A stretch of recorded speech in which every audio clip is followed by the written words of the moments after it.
Hi, and welcome to the Choosify Foundation's Educational Speaker Series, where we take topics from the Choosify Foundation's pre-K through 12 financial literacy curriculum and break it down with expert speakers in the area to bring a little bit more information and ideas to the topic. Hope you enjoy it. Hey everyone, this is Rob Phelan. I'm here with Catherine Gutierrez. She is founder and partner of Aptus Financial Planning Group, runs the blog Lady-Splaining Money, which is a community of women tackling their finances together, is the author of But First, Save 10, which is going to be coming out in early July. We'll be hearing a little bit more about that later on. And fun fact, Catherine also owns a salsa dancing nightclub, which currently empty at the moment, but on an average night, I'd say that place is really jumping. Catherine, how are you? Good. Thank you for the introduction. So great to talk to you. Thank you so much for being here. You are one of these people that we could talk about nearly any financial topic under the sun because you are so knowledgeable and you've done so much in the space. And it was really hard to actually narrow down what we were going to talk about today. But we're going to have a conversation about money and how to actually have conversations about money. So this is going to be almost one of the most important videos that we will have in this series, because this is going to kind of open up, how do you talk about this topic with other people? Who do you need to talk about this topic with? And why should you do it? So where do you want to get started? How do we start talking about money? I think we just have to dive in. I mean, that's essentially what we want folks to do here. It's really funny. You and I have talked about this. It's so weird that we release these young, amazing, smart people into the world. And, and the financial world is complicated and it can be overwhelming at times for people, which is why some people get paralyzed. But we don't really talk about money and good money habits at all. We really, the only relationship that we have with money and talking about money is on consumption. Yeah. And somehow we are releasing career and college ready students into the world with no financial knowledge whatsoever. Like the average American can only answer, I think, was it 60% of average Americans can actually pass a financial literacy test, and passing is like still a low enough bar at that. Like they're not scoring particularly high on it. So yeah, we're ready for work. We're ready for college in terms of maybe like the ability to do the work and so on. But in terms of our ability to survive in the real world, I think we are really lacking in terms of our financial education. The education system kind of lets us down a little bit in those instances. Absolutely. So yeah, like let's dive right in here. Why is it so hard to talk about money? Okay. So again, like we can talk about money if it's what we're buying. Like that's what's wild to me. Like we can talk about buying an expensive car. We can talk about buying clothes, it's the thing I love the most is investment jeans. Like we can talk about investment jeans, which folks, there's no such thing as investment jeans. Like you had money, you bought jeans, and you didn't have money anymore. Like that's not investment. So you're talking about the jeans you wear, not the not like genetic jeans. Blue jeans. Yeah. But yeah, so we can talk about consumption. But so it's funny, people say like talking about money is like politics and religion, like it's taboo, but it's not taboo. It's just taboo to talk about money in a healthy way. Isn't that really bizarre? Yeah. So I think we have to change that. We like to show off our spending, but not our saving or any other part of our finances. Like, why is that? Is it just the status symbol that comes with it? Is it what we think people want to hear? Is it just something that's socially acceptable to talk about? Like, I think it's the latter. It's normalized. It's socially acceptable to, and as adults, like as an adult, it's the same thing. Like right now, I could post a picture of my house on Facebook and everybody would be like, oh, cool, there's your house. It's so pretty, like, whatever. But I mean, if I want to post like super excited, my husband and I just hit a 30% savings rate. I mean, that's a brag. Like, I mean, why is that? Like, so you would never post, well, right now, I would never post on Facebook like, oh, we have a 30% savings rate. Because that is considered taboo. So what we have to do is we have to start manufacturing a conversation on money that is still pretty acceptable. And so what I'm trying to do is give people safe ways to talk about money in a healthy way. So I think talking in percentages is pretty healthy. That's why I named my book not But First Save, but it's called But First Save 10, with the idea that we save 10%. And what I love about saving a percentage is you can talk openly about it, because it doesn't broadcast what your actual wealth is. It doesn't broadcast what your pay is. So it's a pretty safe thing. Like you wouldn't necessarily want to tell everyone the dollar amount you're putting into savings, because, right now I do think that's pretty taboo. But this is a pretty safe way, is to be able to kind of talk openly with friends and family. Okay, I'm super excited. I just hit my savings rate of 10% or 15%, or, for folks in the FIRE movement, which I know you'll probably talk a lot about financial independence. I hit my 30% savings rate. I'm so proud. I think that we'll get there if we can have those kinds of conversations. And then the second conversation that I think will literally change individuals' lives and their friends and families' lives is to talk openly about, I'm going to use the B word, budgets, but we don't say budget. I say cash flow management. Oh, I say spending plan.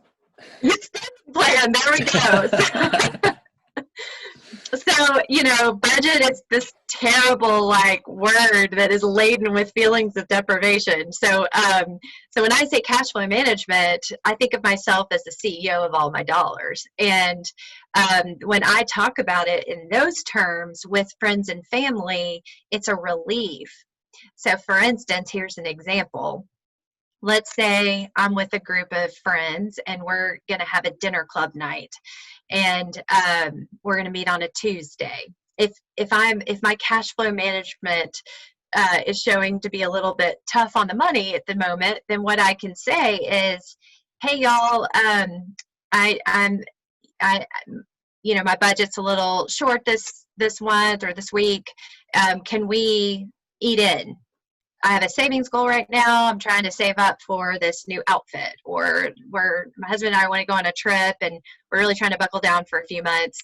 Can we watch it? It's amazing how that opens other people. Just that subtle little topic opens it up with other people to say, well, wait a minute, that's a great idea. I want to do that too. So I'm really lucky because I have experimented with this, and I have found that all of my friends now talk openly about their budgets.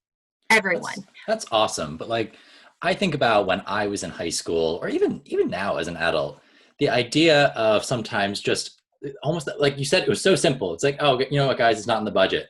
But the act of actually going to your friend group, if you are dating, the girlfriend, boyfriend, partner, and you want to say, oh, you know what, can't afford it this month, or it's not in the budget, or whatever it is, it's a really hard conversation to have sometimes, especially probably the first time. After that, it gets a little bit easier. But I find that similar conversations about oh, you know what, guys, I'm on a diet, I'm trying to lose weight, I'm trying to, be healthy. That's a much easier one to broadcast. And then other people are, will pick up on that and be like, okay, Rob is trying to stay fit and healthy. So, if we are suggesting somewhere to go for dinner, we will go somewhere healthier or whatever. That might happen. But that idea of saying, oh, you know what, guys, I'm trying to save money right now. It's harder to talk about that for some reason. Right. Okay. But so I heard you saying it. And now I know I'm a professional in the field, but everyone here that's listening to this needs to know one important fact. And that is, I love to spend money. If I have dollars in my bank account, I need to spend them. I have it's satisfying to my brain to spend what I have, which is why I have a really strong cash flow management system to support a 30% savings rate. So I am those people that love to spend, okay? And what you just said to me was very appealing to the ear. And I think that 99% of the people I have encountered, because remember, I talk to a lot of spenders all day long, I think that they would, first of all, find it extremely sensible and admirable. And I think it's different enough that people would come on board. It's attractive enough that people would come on. And for some reason, I don't know where it's gotten off, that young people feel the need to look successful, to look a certain part in high school, college, and those critical early 20s where, you know, people are building their financial foundations. Somehow that's kind of become a thing, to drive the nice car and all of those things. But I think that the majority of people who would hear those words coming out of someone's mouth, there would never be ridicule or anything other than, wow, that's really cool. I mean, don't you think? I do, but sometimes I'm like, I feel like if I were to say that to somebody, especially, I'm going to talk about younger me, because right now I feel much more confident in like talking about money, and it's something I love to do on a daily basis. But like thinking back to older me, I would have said, or younger me, I would have said that if I were to go to my friends and say, you know, I can't go out this tonight because I'm trying to save money, or say I was dating at the time and I was saying to my future wife, look, we can't go out to dinner tonight because, you know, I just don't have the money to do it, that it's a failure on my part to appropriately be able to manage my own money to allow myself to do these things. So like, as opposed to it being like, it's a positive thing, I'm just trying to save some money, it's more so like I'm admitting that I'm failing with my finances. I don't have the cash to do this because I just don't make enough money, or I'm not managing it well enough, whatever it is. So it ended up being almost like an embarrassing conversation to have. And like, how do we reframe that to be like, you know, this is a positive thing. Like you're expected to make mistakes. You're expected to, kind of like you said, like young people are sort of expecting to have all this money, almost appear like they're wealthy and they can do whatever they want, impress friends, whatever it is. Like, how do we normalize that it's okay to be a saver?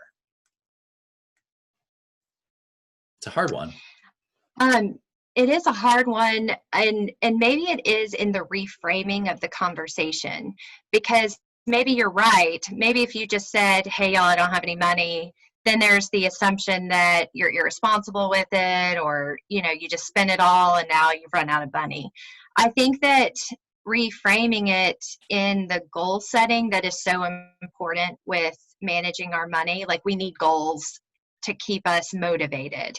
You know, I am a natural spender, so I need goals, because I'm like, otherwise I would say, well, what's the point? I mean, why not just enjoy the money now? And so maybe it's just that candid conversation with goals, you know, just like I suggested with the dinner club group, that, you know, hey, we're trying to go to Europe with our family, so we're trying to double down on our travel savings right now. I think that someone in high school could say, hey, look, I'm saving for a car right now, or I'm trying to put as much as I can into my college fund. Do you mind if, instead of us going out to fast food, that we go raid my parents' fridge? I mean, something like that. I don't know. I'm so distanced from being in high school at this point in my life, but maybe that's more, maybe that's palatable. Yeah, I think that was a good way of approaching it. Like, I've got a goal. The flip side, of course, is the kids who are like, nah, I'm broke, guys. I got nothing. It's all gone. I blow it every single time. Like, there's the friend you have that never has any money, even though they work, because they just constantly blow it. And they're like, I can't do anything because I'm always broke. And either they don't get invited to stuff, or they end up sponging off their friends. And, you know, you're always trying to say, okay, well, we want so-and-so to be involved. Like, we'll cover it. We have to kind of break that attitude as well, that like, you're supposed to be broke as a teen or a college student. Like, that's the other sort of money norm that seems to be floating around, that we need to say, okay, that's not true. Like, you have the ability to earn, save from any age, pretty much. As soon as you start making money, guys, you should be starting to save it. I keep having this conversation with my students. I'm like, yes, you are 17. Yes, you may want to go to college or buy a car, but that doesn't mean that all of your money is going to go into doing that. Like, you should still be thinking about, all right, small percentage of this is going to come off the top. Sarah Katherine will say 10%. I will say 15, or even closer to 20 or 50 if you can manage it when you got no other expenses going on. but Yep. you got to cut a bit off the top and say, that's for future me. Then you've got, okay, what are the goals that I want to, save for right now or spend right now? You take care of those. And then the rest is kind of like your blow it on whatever you want money. Like you've earned the right to do that because you have taken care of future you first. So we gotta think about this from different points of view. Like who are the people around you? Who are you? Like if you're thinking of yourself, like what kind of person am I? Am I a saver? Am I a spender? Am I the person who is always broke, never has money to do anything? Am I the person who never wants to spend money? Am I the one who just gets money and loves to blow it all the time? Like there's lots of different stories that go with money, and just trying to understand yourself is a great place to start. Yeah, I do. If I could just jump in there too on the broke mentality, it's something I hadn't really thought about, but I've had folks like that in my life where, you clearly can see them consuming, and then once there is that group like trip or something, or throwing a party or something for a friend, then they don't have any money at that point. And yeah, so my point about being broke is being broke because you're saving for these goals, which doesn't allow you to consume in the way that we see a lot of young people necessarily consuming. But it's kind of owning a certain ability to say, look, I don't need to buy the designer clothes, like I don't need to buy a $200 pair of jeans, like I don't need to do those things right now, because there will be a time for that, but it's just not right now. And then one other thing on savings rate, so Save 10 is for people who are working and paying their own overhead. I think that most young people really ought to consider a 50% savings rate, and I think that's doable. And I mean, could you imagine? I mean, I just think about all that money I earned. I started babysitting at age 12, making $2 an hour. And I blew every dollar I had all through my high school years. I blew it all on Lisa Frank stickers as a young kid, and then just clothes and food and whatever through high school. And, it's really interesting. I did not learn how to save. That was not something that I was brought up to learn. I only learned how to consume. I mean, that's just it. I went to stores with my parents and saw it, and so that's what I knew about money. All right, we got to move into this next part. Who should we be talking to about money? We kind of already said it, like our friends a little bit, like that. It's really important to have that friend group who understands that we have money goals. But who else do we need to talk to? We have to talk to our parents. Like, we have to. And let me just say, people, please be kind to your parents. Remember, we have not done this right. And I say we because I might be the age of some of your parents. And so no one taught us to do it. No one taught our parents to do it and their parents to do it. And we are seeing the sad ramifications of that. And there is nothing in this world that can bring more shame and fear than the financial situations that your parents might be in. So first of all, I ask you to enter this conversation delicately and without judgment and shame. So that's your responsibility as a daughter or a son in this conversation. But remember, we can learn from our parents. Some of us have parents that did things really well. Some of us have parents who did things really poorly. And some of us have parents who, like mine, are kind of somewhere in between and have figured out how to muddle through, some tough times, but be able to come out the other end, okay. And we can learn from parents who've done things well, and we can learn from parents who have done things not well. The latter conversation is one that I find some parents are not willing to have because it does bring so much pain. But if you can enter that conversation gingerly and with a lot of respect, you might find a lot of wisdom in that conversation, and you might find that you can avoid mistakes that your parents have made that way. Yeah, I think we have to think about this as, what is the role of the parent or the adult in your life? Like, this could be a grandparent, it could be a caretaker, anybody you can have this conversation with.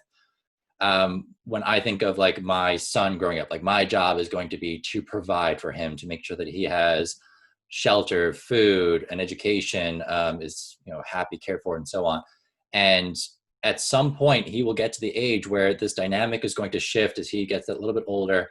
And I have to be able to have these conversations with him. And you have to be able to show that you've made mistakes, you've done things right, you've done a lot of things that aren't right. But a lot of times we view the adults in our lives through this lens of, oh, they got it, they're perfect, they got it together, everything they do is right. And there comes a point in your life where you start realizing, you know what, adults do make mistakes. They don't do everything right. They make bad decisions sometimes. And while I think the most important thing that most parents, adults want for the next generation is don't make the same mistakes we did. And I know that's something you really touch on a lot in your book, is that you can save yourself a lot of pain, time, money, if you look to the adults around you and you say, hey, what mistakes did you make? How can I work to not make the same mistakes? Or what did you do So really good. well? How do I copy that? So good.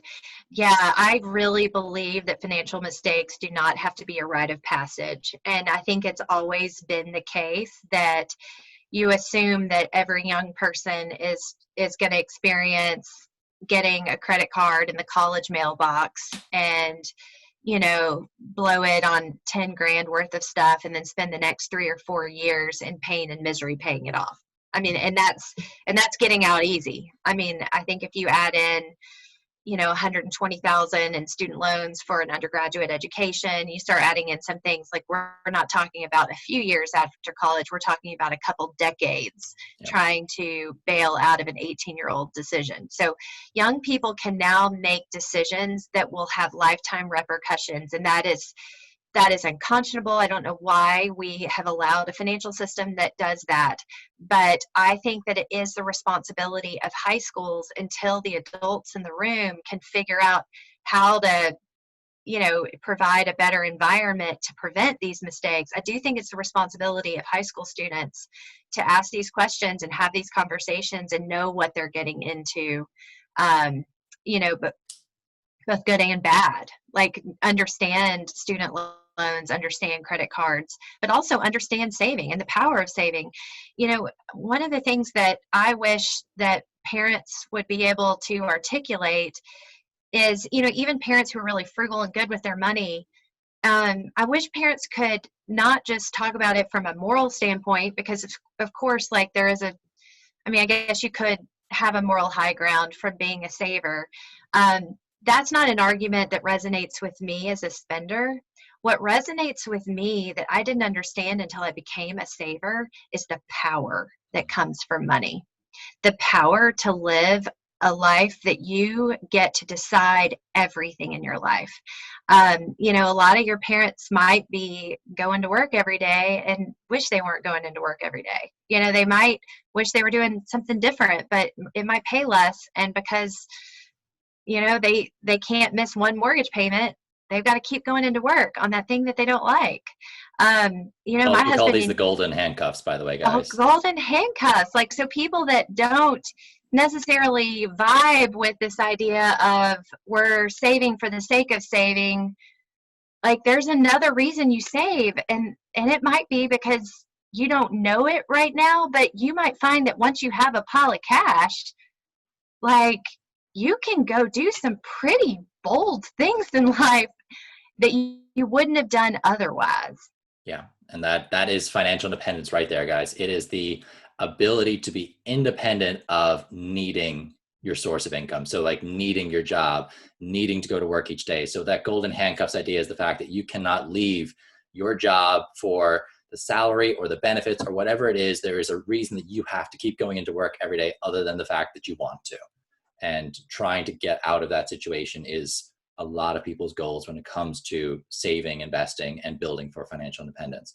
So it's just the choice. That's what most people want. Yep. I want the choice to decide to not go into work tomorrow if I don't want to. Like I can say, I'm done and I want to leave. So that's why I am saving. All right, we got to get back to talking to parents, because we left one major talking point out. So I think a great way to approach it is, hey, I want to get better with saving. I want to get better with investing. I want to pay down this debt, whatever the topic is. And then ask your parents, what did you do in that situation? It's a great way to broach the subject, because you're not saying, tell me, spill the beans. What's your money situation look like? You're just saying, hey, what was your experience with this like? Can you share a little bit with me?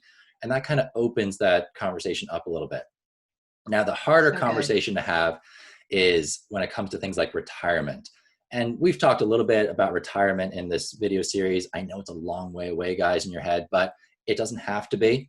Like, it could be when you hit 30, if you really want to get your financial act together and you're like, you know what, I'm going to stop working at 30. That's when I'm going to start doing whatever I want to do, whether it's doing your own business, whatever you want to do, you can do that.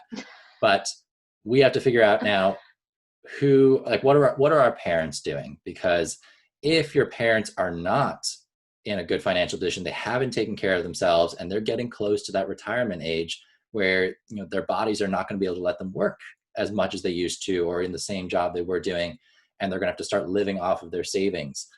Are they going to be able to do that? Or are they going to need help? Because if they need help, guess who they're going to get the help from? So you want to make sure that you're not going to end up in a situation where maybe you have kids of your own who are dependent on you and parents dependent on you. That's kind of like a double dependent situation that can really hurt a lot of people's wealth building. So you have to try and find a way now to talk to parents and say, hey, what are you guys doing? I'm thinking about this retirement thing. I want to start saving. What are you guys doing? What are you planning for? Like, do you think you're going to retire early? Are you going to do, the standard 65, 70 years old kind of thing? What do you want life to look like when you retire? Like, I'm trying to think about what I want my future to look like. What's your goal? What's your vision? And see, can you get them to talk to you a little bit more about what are they doing? What kind of shape are they in? This does get a little bit easier, I think, as you get older. Like, it's, high school might be a little bit young still to get a lot of your parents to open up about some of their financials, but you want to kind of open that conversation up and just start figuring out, like, what are their goals? How are they doing? Or do they have a plan? And just getting a picture of, like, do you need to prepare to help in the future, or can you start helping them at this point? You've learned a lot from either your classes or this video series. Like, can you help them to get a little bit better with their money too? So good. One quick little anecdote, because, I'm sure you'll be talking a lot about student loans, but in this regard, I think this is a very relevant student loan conversation. So I was meeting with someone who we were trying to figure out how they could get caught up on retirement, but the client had $30,000 in student loans. And so we were trying to figure out, well, how in the world, am I going to get these paid off? And I've got to catch up on retirement. And then she brought up her child who was about to go off to college. And she said, yeah, and I think I'm going to be helping him pay off, loans, because we don't have very much saved. And he's going to go to a school that's going to cost $50,000, and he has a $15,000 scholarship. So I said, so it's going to cost about $35,000, net? She said, yes. So then I just in my head did the math. I said, okay, so that's $140,000. And she said, no. It's only, the school costs $50,000. I said, so is it a 1-year school? And she said, oh, wait a minute. Yeah. I'm sure you know this, but like I think it's the second most common type of debt for Americans hitting their 60s is student loans. Like, you've got mortgages, you've got credit cards, but student loans are still hanging around for a lot of our retiring age groups because they are taking on student debt for their kids. So yeah, it may be great for you right now to get you your degree, but are you going to end up taking care of mom and dad later because they're taking on your student debt for you? So and you're going to pay multiples of that. So I looked at her and just said, I really, and I said, I usually like to shine a light on a path rather than tell people what to do. But in this case, I just have talked to so many young people who have had tissue boxes in my office saying, I didn't understand what this meant. Like, when I signed these papers, like, I didn't know, no one told me what this would feel like to have $100,000 in student loans. Like, why didn't someone tell me? And so I just said to her, I promise you, you do not want this for your child or yourself. Like, look, we're having a hard time figuring out how to pay off 30,000. What is 140,000 for an undergrad that's not going to have any kind, and hers was a graduate degree, so it, she's paid pretty well, 150,000 a year, like, and that 30,000 was hard. I mean, this is an undergrad that doesn't, I mean, the Yeah. son is going to come out getting a $45,000 a year job at best, and is going to be saddled with this. And she said, I just can't take away his dreams. And I just wanted to say, like, yes, but that debt will take away his dreams and yours of retirement. So I think that it's a very, students can't take on enough debt to pay for some of these schools. Parents are having to take out these Parent Plus loans. And I think that if high school students understood the trade-offs for their parents of retirement, of having to work more years, maybe even a decade more, just so their kid could go to college, I think they would make different college decisions. Don't you think? Yes, and highly recommend you guys check out the video in the series with Robert Farrington from The College Investor. Like, we broke down like how much you should be paying for college, how student loans work, like all of that stuff. So make sure you check that out, get informed on student loans, because it's not a question of, oh, I can't go to college or I can. There's just different ways to do it and much cheaper ways to do it. So like there's all tons of options in like community college, going to state schools. There's a guy at the moment who I'm friends with. He goes by the blog Millionaire Educator. And his goal this summer was in 60 days to get a 2-year college degree in free college credits that are available at the moment during this pandemic. And he's on track to complete that goal. Like, guys, if you get your butts in gear, you can get your associate's degree for free online in the space of 60 days. Like, if you want to really work your butt off and get it, like, it's possible. He's proving it can be done. Like, there are so many different ways to do this game other than taking out $150,000 in student loans and then trying to pay it back over, I think the average is 23 years to pay back your student loans. Like, no, let's do this differently. Yeah. All right. So we've got parents, we've got our friends. Siblings kind of comes under family here, like just kind of checking on your siblings. What are they doing? If they're older, what did they do? If they're younger, maybe asking them, what are you thinking about doing? Can we start putting some of these lessons I've learned into place to help you get on a better track than even, you yourself are? What about like, if we're talking about a future partner? So like you're dating and it's getting serious. You're thinking like, okay, marriage could be on the cards here. How do you have that money conversation with a future partner? So I think that the money conversation can come really early in the relationship in small ways, just literally the conversation on, savings goals. Like, what would be the harm in saying, I work at the local florist making minimum wage, or I babysit on the weekends, or whatever it is that you do to make money in high school.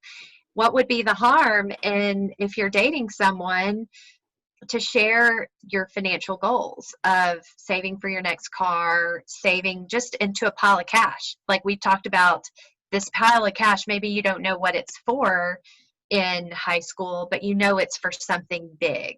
And, like maybe to kind of dream, like, what if and got out of college and had $10,000? Like, what would that lead me to do? So I think that just kind of dreamy conversation about, what a pile of cash could do or what you're specifically saving for, I think is great. And then when things start getting serious, I think that's where you kind of learn a little bit more about each other. Like, how much do you make? Like, how much do you plan to make? How much student loan debt do you have? How much credit card? Hopefully no credit card debt, but what is that? Because I do think that knowing these things first are really important. And, I've seen the sad piece, unfortunately, finances are the number one cause of divorce. And I have seen some pretty irreparable practices done by people in marriages, different forms of, we call it financial infidelity, where people hide spending, they're ashamed of spending habits and things like that. But, you know, that never has to happen. People can spend money in the context of a marriage. And I have a marriage where my husband is a very frugal person. He's naturally a saver. It pains him to spend money. And, you know, I'm the spender. And I think if I hadn't gone down this line of work, if I hadn't like figured out a cash flow management system that works really great for a spender, I wonder what our marriage would look like. But because, you know, a cash flow management system, even while we were dating, was something always on the foreground. We talked very openly about budgets and, you know, what we're like, I save into several different savings accounts, and, you know, talking about, okay, I put $300 in my vacation fund, and I put, you know, $150 into a car fund. These are the things that I do. And if there's money left over and we want to go do something else, great. But I'm not going to sacrifice those savings deposits. I'm not going to sacrifice the money I'm putting into retirement. And it's really interesting. My husband, who is kind of naturally frugal and a saver, you know, once he met me and heard me talking about financial goals, his financial goals zoomed even higher and bigger than mine, which is why we were able to do this, you know, to live the life that we have. So it is amazing how there's a certain momentum that can come from two people who put even just a little bit of effort into managing their money together. Yeah, and I think like the fear that a lot of us would have is that if we open up about like wanting to be frugal, save, or we don't have a lot of money, that we're afraid that the other person would reject us, leave, or Yeah. that their expectations weren't being met, or they were duped in some way. And this kind of comes back to how we started our conversation, that you have to think about the message, the persona that you are putting out there into the world.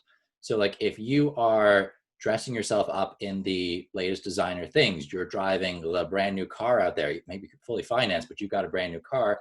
The message you're putting out into the world is, I like money, I've got money, and I like things. And then if you start trying to have a conversation with a partner saying, oh, look, I can't spend money on you because I don't have any, they're going to look at it like, well, you got stuff, you spend money, like you're not, your persona and your actual finances are not matching each other.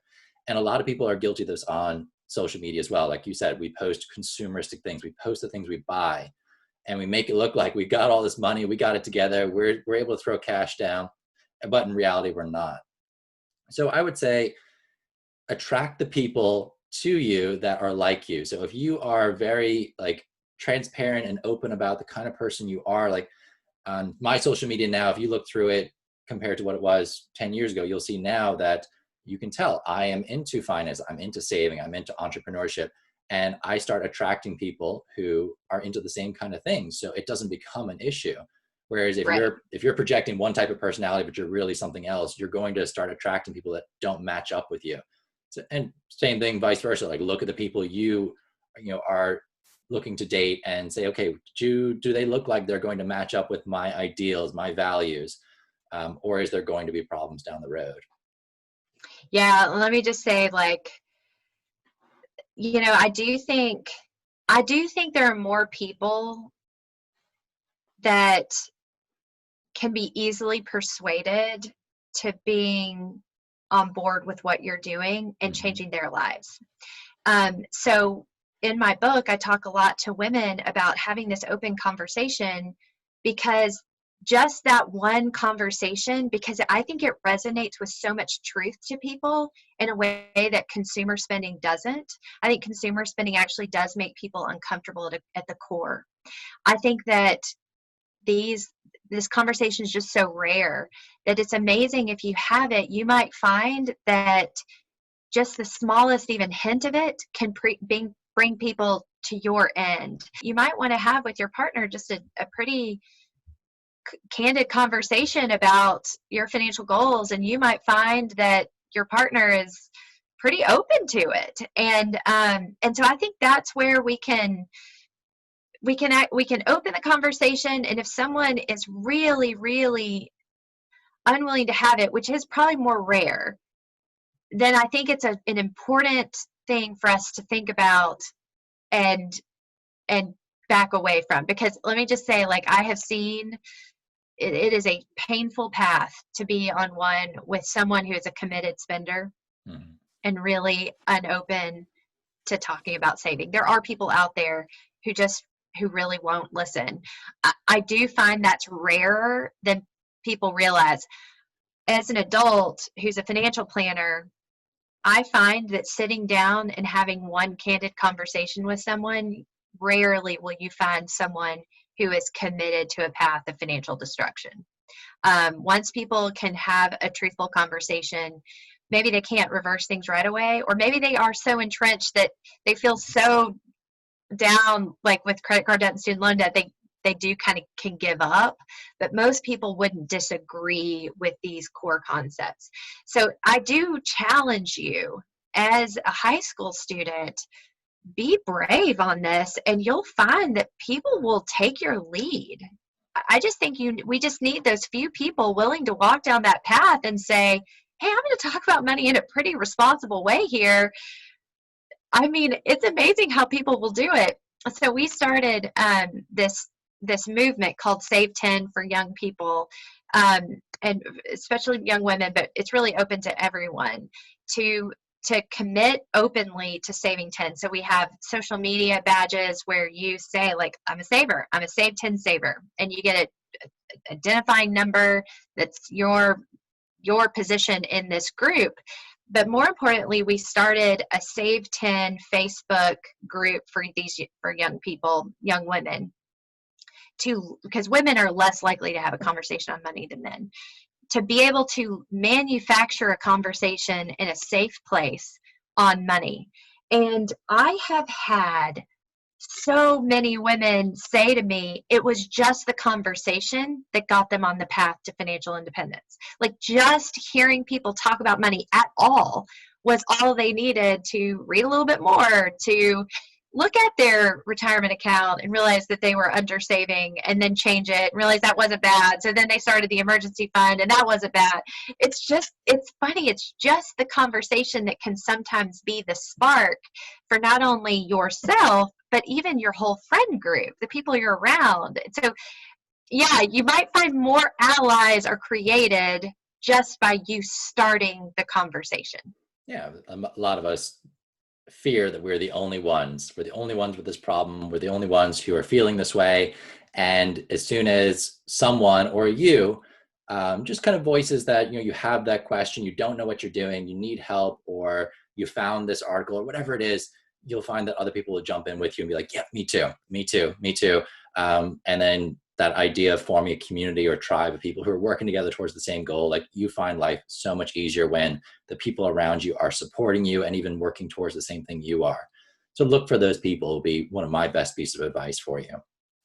Yeah, if I can just give one little anecdote, because the adult thing is so interesting because it parallels young people. But I remember having a client in my office who was talking about how it felt like everyone in her friend group could afford things that she couldn't. And because it's a small town I live in, so she listed off this one person who was also a client. Of course, I couldn't say it because of confidentiality. And she was like, I just don't understand why it feels like she can buy things that I can't. And I knew what this person was going through. They were deep in debt, deep in credit card debt, like had a mortgage that they like literally every month could not figure out how to pay. And I wanted to be able to scream and be like, but she can't afford that. Like, what you're seeing that seems like she can just flippantly like whip out a credit card and go, when you go shopping together at a boutique and like just buy those things. No, I promise you, like, I just wish I could say these things, because it's funny, we perceive other people to be a way that they're really not. Yes. And a great book for this, guys, is one called The Millionaire Next Door, where they break down that the person who visibly appears wealthy often is not. So people who choose to display their wealth, in some cases it's an exception, but in the majority of cases, like, they're not actually wealthy. They may have a high income and a high spending rate, but they're not wealthy. They've got nothing to show for it at the end of the day other than a lot of stuff and a lot of debt. So if you're looking for a book that, really kind of helps teach you about personal finance and what really is going on under the surface, that is definitely one I would recommend. Me too. All right. Now, speaking of books, tell us a little bit about your book before we wrap up. So what is, But First Save 10? Who is it for? And kind of what's the core message in it?